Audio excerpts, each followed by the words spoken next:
Olá, o Vida e Saúde está no ar e a gente começa essa edição de hoje falando sobre doação de sangue.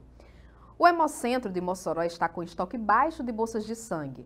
Por isso, se você é um doador, é importante verificar se já está apto para a nova doação. E se você ainda não é um doador, você pode procurar o Hemocentro de Mossoró para realizar cadastro.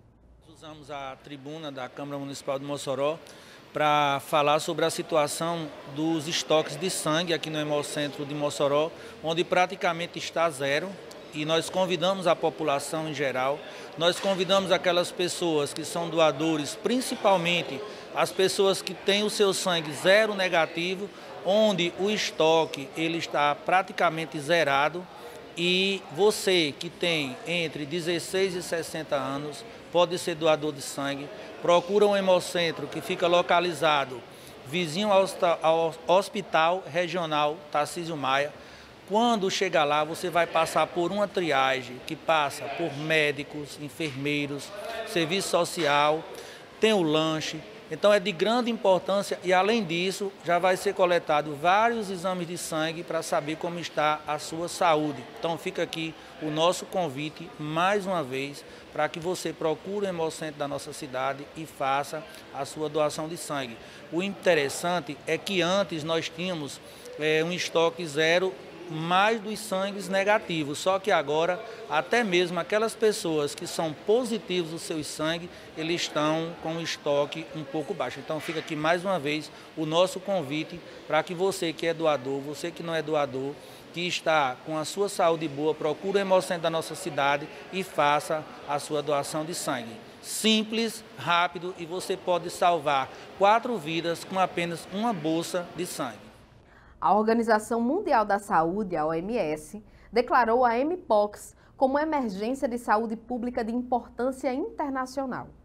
O alerta é feito para criar uma resposta internacional coordenada e colaborativa para lidar com a doença e não significa que necessariamente ocorrerá uma nova pandemia.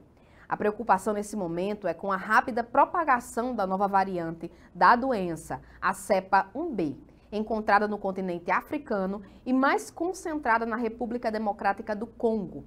Segundo o último relatório do Centro Africano de Controle de Prevenção de Doenças, o país registrou mais de 14 mil casos da doença somente esse ano e foram registradas 450 mortes. No Rio Grande do Norte, foram confirmados 2 casos da doença. O Vida e Saúde segue para um rápido intervalo. No segundo bloco, a gente volta com a entrevista com a fisioterapeuta Clara Fagundes sobre paralisia facial. Até já!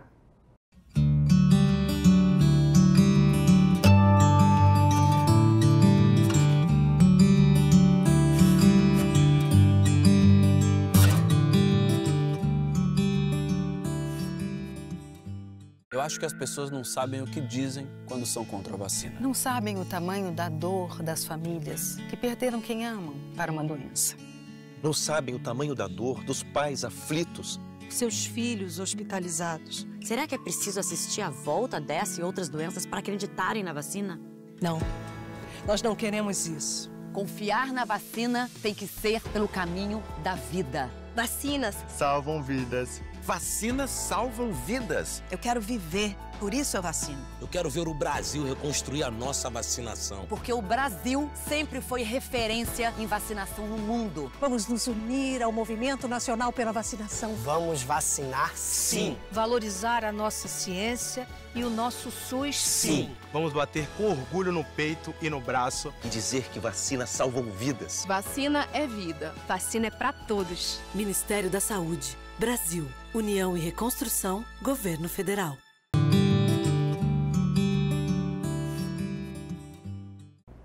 Olá, estamos de volta com o segundo bloco do Vida e Saúde. Agora para falar sobre um tema muito importante que interessa muita gente, que é a paralisia facial. E a nossa convidada de hoje é Clara Fagundes, ela que é fisioterapeuta, especialista em cabeça, pescoço, ortognática e paralisia facial. Clara, seja muito bem-vinda ao Vida e Saúde, é um prazer ter você aqui conosco. Obrigada, igualmente. Clara, esse é um tema, né, que interessa muita gente, muito comum, né? Mais comum do que a gente pensa, inclusive. Muitas pessoas enfrentam e aí tem muitos medos e muitas perguntas com relação a isso.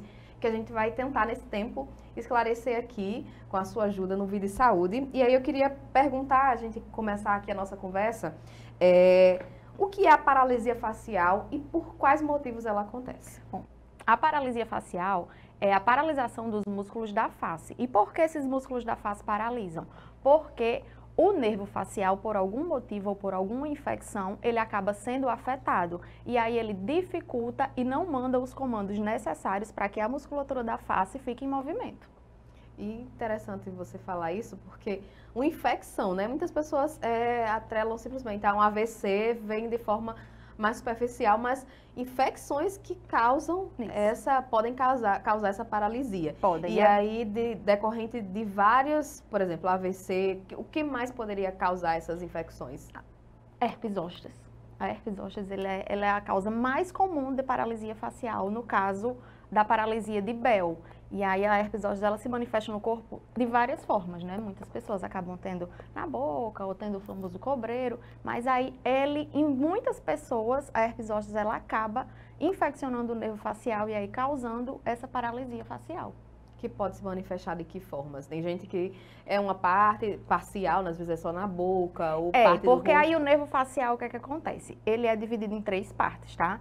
A parte superior, a parte medial e a parte inferior. E não necessariamente, quando a pessoa está com a paralisia facial, vai ter acometido as 3 partes da face. Então, por isso que tem gente que fica com mais problema no olho, tem mais gente que fica com problema no levantador da asa do nariz, tem gente que não consegue fazer esse movimento. E o muito comum também é a parte da boca, né? E aí fica com um sorriso meio torto. Essa paralisia, ela acontece de uma vez só ou ela pode ir acontecendo e a pessoa não percebe? Como é que funciona isso? Vamos lá. A paralisia, ela dá alguns sintomas. Ela começa de alguns sintomas e aí muitas vezes as pessoas não percebem esses sintomas e aí com os dias ela realmente vem agravando, né? Por exemplo, muita gente comecei com o meu olho um pouco tremendo e aí depois de alguns dias o olho começa ali a paralisar porque ela vai dando alguns sinais. Nunca paralisia, do nada aconteceu. Tem gente, abri a geladeira, não abre a geladeira não, que vai dar paralisia. Não, isso daí é mito, tá? O corpo ele vai dando muitos sinais e muitas vezes a gente não vai observando. E às vezes um alto nível de estresse acontece, né? Que a pessoa fica com a musculatura muito tensionada e aí pode até confundir aí com o início de uma paralisia facial. Então precisa ficar bem atento. E isso era inclusive uma das coisas que eu ia perguntar, né? Realmente o estresse pode contribuir e potencializar essa paralisia? Pode, porque o estresse ele é totalmente relacionado ao nosso sistema imunológico. Então, no caso da herpes zoster, né, que é o caso mais comum, como eu já havia falado, quando a gente está com um nível de estresse muito alterado, automaticamente o nosso sistema imunológico fica mais vulnerável. Então, aí as nossas células de defesa não tem como combater esses vírus. Então, acaba ocasionando também a paralisia. Claro, você pontuou a questão dos sintomas, né? Que sintomas seriam esses? Como é que a pessoa pode perceber que está acontecendo, que tem uma predisposição à questão da paralisia? É muito difícil de identificar, né? Eu falei, porque como acontece também da pessoa ficar achando que é um nível de estresse ou uma dor de cabeça, mas a paralisia facial, muita gente também desenvolve com dor de ouvido, dor de garganta. Então, assim, são inúmeros fatores e muitas coisas para poder identificar uma paralisia facial, tá? Então, realmente, quando está bem paralisado é que a pessoa consegue realmente identificar, se tive uma paralisia facial. Agora, as causas aí precisa investigar bem a fundo para poder saber o motivo dessa paralisia.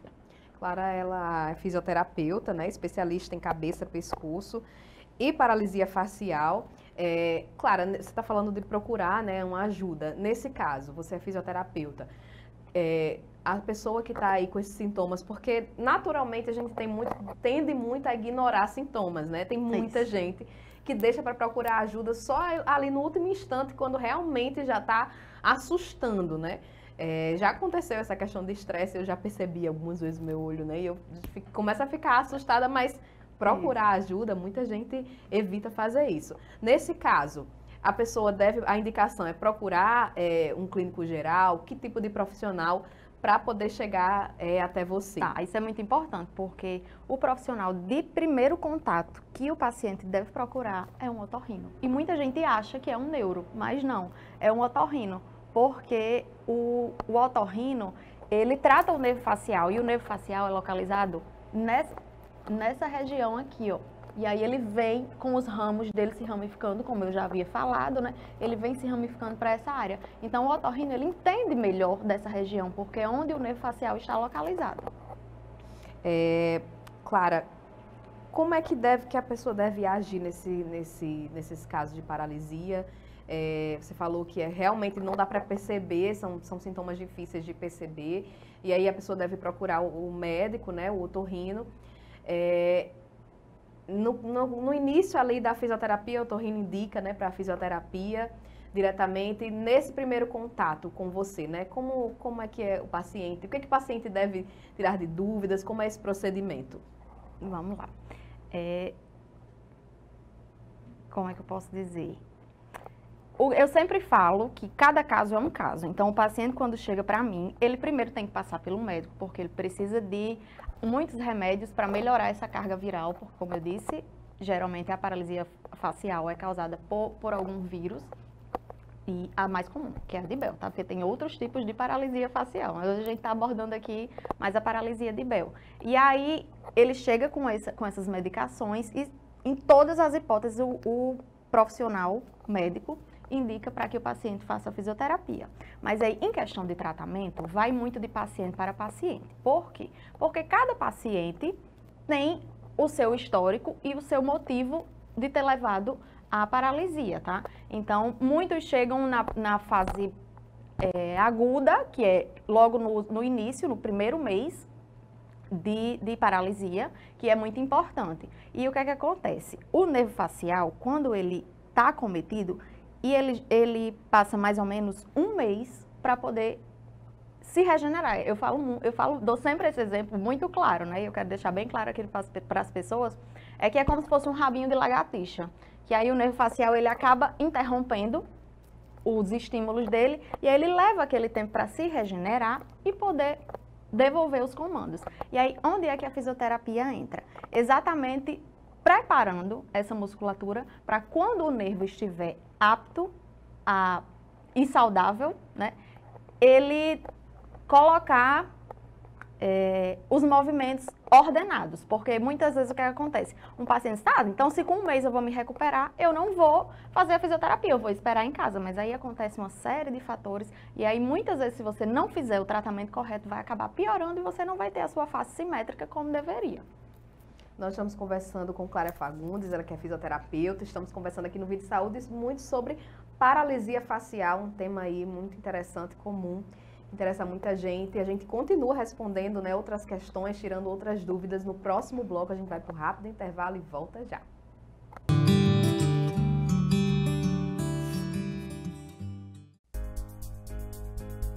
A APAE nasceu para promover o respeito à diversidade e defender os direitos de quem é diferente, de quem pensa, age, sente e sonha de um jeito muito especial. Nossa história conta com pessoas determinadas a construir um mundo mais inclusivo, capaz de oferecer oportunidades para quem tem necessidades e talentos únicos. Um mundo para todo mundo, onde todos, sem exceção, possam ser indivíduos, cidadãos, profissionais e agentes da transformação, desconstruindo velhos conceitos e quebrando tabus. Só assim, teremos a chance de viver em uma sociedade mais consciente, mais justa e mais humana. A APAE acredita que esse mundo é possível e esse é o desafio que inspira o nosso movimento.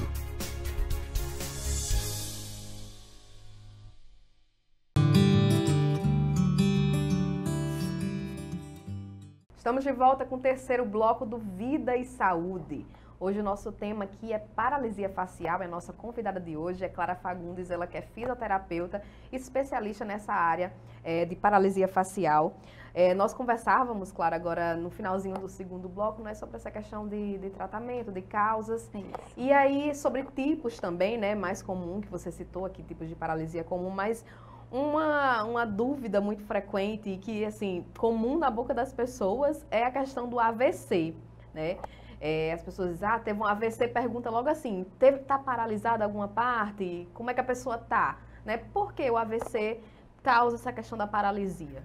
Porque o AVC, ele é um problema no cérebro, né? Não é diretamente no nervo facial. Então, acaba que ele sendo no cérebro, ele mexe com muitas áreas do corpo. E uma pessoa que teve só um AVC, ela não vai ter só o sintoma da paralisia facial. Então, tem outras coisas que o paciente ele vai apresentar, como geralmente o lado que dá o AVC é o lado que a pessoa fica totalmente paralisado e não só o rosto.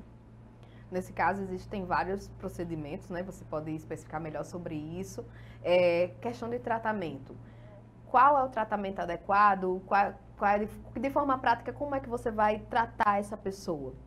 Mas aí, no caso de um AVC, a gente trata o corpo todo, né? Porque o paciente ele vai estar geralmente com o corpo todo paralisado. E aí entra mais nessa parte aí de neurologia, de fisioterapia neurológica, dando comandos ao cérebro para que ele tenha o retorno quanto antes dos movimentos. E aí também, mas aí nesse caso do AVC, o médico a se procurar, diferente só da paralisia facial, é um neuro e não o otorrino, tá? O otorrino, só lembrando que o otorrino ele é responsável por tratar mais a paralisia facial, mas se o paciente ele está com dúvida e ele acha que ele está tendo um AVC, então o médico mais correto a se procurar é um neuro. Nesse caso, Clara, com relação à paralisia facial, né?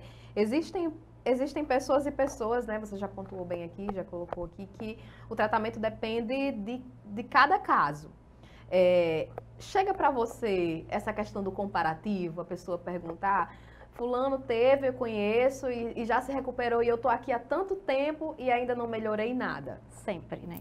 Sempre. E o paciente ele já chega, eu vou precisar de quantas sessões para ficar bom? Eu digo, olha, isso eu não tenho como responder, porque vai muito do sistema fisiológico de cada um e vai muito de como esse nervo facial ele foi acometido. Então, eu sempre deixo muito claro, tudo tem um tempo e o tratamento da paralisia facial, ele é um pouco lento e demorado. Eu não vou prometer aqui, em um mês você vai sair daqui bom, com tudo ok. Não. Então, cada sessão é uma sessão e tudo com calma e paciência, e que tudo dá certo. Eu sempre falo isso. Se confiar no meu trabalho, fizer as orientações corretas, porque tem muito disso, né? Eu falo sempre que não adianta um paciente ele vir para as sessões e aí chegar em casa e fazer tudo ao contrário do que eu indiquei.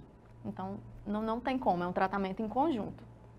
O que seria essas coisas ao contrário, né? Existem coisas que a pessoa ali que sofreu paralisia facial, que ela pode aí tá prejudicando ainda mais, piorando ainda mais a situação dela? Existem esses casos que a pessoa fica piorando mais ainda a situação, né? Já está em uma situação um pouco complicada e acaba não seguindo as orientações. Tem muita gente que, infelizmente, não vai para as sessões, por exemplo. Precisa de 3 sessões semanais, aí a pessoa acaba indo uma sessão e passa 10, 15 dias sem ir. Então, o tratamento ele não vai ter a eficácia que ele deveria ter, por conta desse período muito longo de tempo, de uma sessão para outra. E aí tem muito da questão da alimentação também, que é muito importante, a pessoa evitar o café, evitar o açúcar, porque aí acaba tensionando mais os pensamentos, deixando os pensamentos mais acelerados, e aí a pessoa se cobrando mais. E eu sempre passo alguns exercícios para que os pacientes façam em casa. E eu sempre digo, olha, evite espelho, evite fazer em frente ao espelho, porque você não gosta de se olhar daquela maneira. Então, você acaba compensando o outro lado, e aí muitas vezes não querendo mais voltar porque não gosta do que está vendo. Então, sempre passo os exercícios, digo, mas não faça de frente ao espelho, tá? Faça de frente para a televisão, dou alguma orientação para que ele evite o espelho. Chega também para você essa questão de pessoas que não completam o tratamento, não veem ali uma melhora, melhorei. Estou vendo que já estou recuperando os movimentos e aí não continua o tratamento. Isso pode ser perigoso? Pode.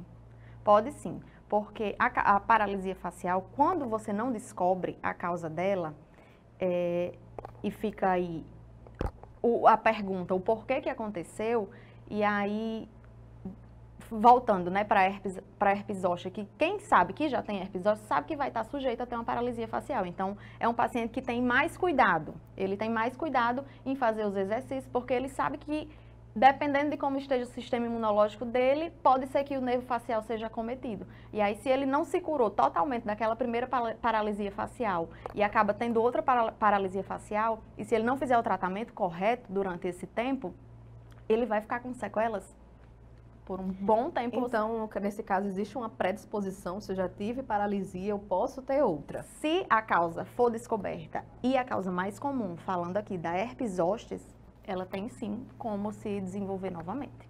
Para o pessoal de casa entender, claro, eu queria que você explicasse, né, o que é essa paralisia da herpes zoster. Quem é que existe uma predisposição ou desenvolve? Como é que funciona? Geralmente é uma predisposição genética, né, e muito relacionada à imunidade do corpo. E como eu falei, tem gente que tem herpes zoster, mas que nunca teve paralisia facial, porque ela se manifesta de outras formas no corpo. Mas a grande maioria das pessoas com paralisia facial a causa principal é a herpes zoster. Nós conversamos aqui sobre a questão de medicação, né, de procurar um médico, enfim. Existem pessoas também que abusam aí da medicação, né? Vê melhora por causa... A paralisia facial traz esse enrijecimento, você pode falar disso melhor do que eu. E aí toma a medicação, vou tomar essa medicação, e a pessoa percebe esse relaxamento muscular, esse relaxamento, e acha que isso é suficiente e ali começa a abusar de medicação. Isso chega para você e isso é perigoso? Chega. Tem gente que acha que, vou tomar um remédio e pronto, não preciso fazer mais nada. E não é bem assim. Eu sempre falo que tudo é um trabalho em conjunto. O paciente é o principal, né? A nossa virada de chave. Porque se ele não quiser, a gente pode morrer de proporcionar para ele o melhor tratamento, os melhores remédios. Então, se ele não quiser, ele não vai ter melhora alguma. Então, esse trabalho de conscientização e do quanto é importante o uso da medicação, nós temos um time para essa medicação. Não é assim, tive uma paralisia facial, há 3 meses vou começar aqui a tomar medicação. Não. Precisa de um time, por isso que quanto antes você descobrir a paralisia facial e aí o médico realmente dá o diagnóstico da paralisia facial, ele já vai passar, a gente chama de uma carga viral, que são vários medicamentos para que o corpo ele volte a reagir o quanto antes. Então, mas tem paciente de todo tipo a gente recebe. Eu acredito. Né, você falou sobre essa questão da alimentação, né, que contribui, que influencia também. Para a gente finalizar, eu queria que você falasse, essa questão do exercício físico, né, é uma coisa que você está indicando, é importante que isso aconteça junto durante esse processo, ajuda a prevenir? Exercício físico é vida, né? Então, quando a gente vai para academia ou fazer algum tipo de esporte, a gente acaba liberando alguns hormônios que são muito importantes e principalmente para a questão da imunidade da gente. Uma boa alimentação, exercícios são muito importantes. Então, tem que fazer exercício e tem que ter uma alimentação muito regular. Perfeito. Nós conversamos com Clara Fagundes, ela que é fisioterapeuta, especialista em cabeça, pescoço, ortognática e paralisia facial. Como nós conversamos aqui, cada pessoa tem seu tempo, é importante estar aí obedecendo a questão do tempo, o período de tratamento, e aí também a questão da medicação não abusar, enfim, é uma gama aí de cuidados que precisam acontecer. E uma coisa que eu quero frisar aqui, né, no final do programa, é que, tipo assim, cada paciente chega e eu traço um tratamento para cada um, porque cada paciente é um paciente. Mas o que eu sempre falo para todo mundo é o que não fazer quando você descobrir que está com a paralisia facial, tá? Uso de chiclete, porque isso são mitos e são coisas muito antigas. Muito importante. Muito importante. Realmente é uma notícia que circula muito. Mastigar chiclete não mascar chiclete. Assim, no mundo hoje em dia de rede social, você vai lá, dá uma pesquisada. Apareceu isso, eu vou fazer como tratamento para mim. Então, eu vou deixar aqui essas coisas frisadas. Não fazer uso de chiclete. Não tem nada a ver a paralisia facial com o nervo que é da mastigação, então chiclete não. fazer o uso de canudo, porque muita gente, quando está com a paralisia facial, acaba tendo dificuldade de conseguir, né, levar o alimento à boca, de sugar, e aí, não, vou usar o canudo aqui para estimular. Não encher bexiga, também, não encher bexiga. E um cuidado muito importante para se ter essas 3 coisas é o que não fazer. E um cuidado muito importante a se fazer é muito cuidado com o olho. Se você viu que a sua paralisia facial acometeu bastante o seu olho, então procure fechar esse olho de alguma maneira, porque senão vai ocasionar outros problemas muito piores na questão do olho no futuro. E é importante também procurar um oftalmologista para usar um colírio, e aí o fisioterapeuta, quando o paciente chega para mim, né, com essa dificuldade do fechamento, a gente vai colocar um pezinho de ouro, que é uma bandagem, de alguma forma para que esse paciente feche o olho e também conscientizando esse paciente do relaxamento, da respiração e que todos os movimentos eles vão ser definitivos para que esse olho feche, para que esse sorriso volte. Então, cada caso é um caso, é como eu falo, né? Resumindo, busque tratamento adequado. Sempre. Para, muito obrigada pela sua participação eu que agradeço. aqui. Foi muito proveitoso para a gente. Já deixamos as portas abertas para ter uma conversa aqui. Obrigada, voltarei. Bem, é isso, gente. A gente encerra essa edição do Vida e Saúde. Lembrando que a nossa programação você acompanha no canal 23.2 da TCM e também pelo canal 2 da Telecab. Esse programa e os outros que nós já gravamos, você pode rever acessando o YouTube da TV Câmara. Muito obrigada pela sua companhia hoje e até o próximo programa. Tchau!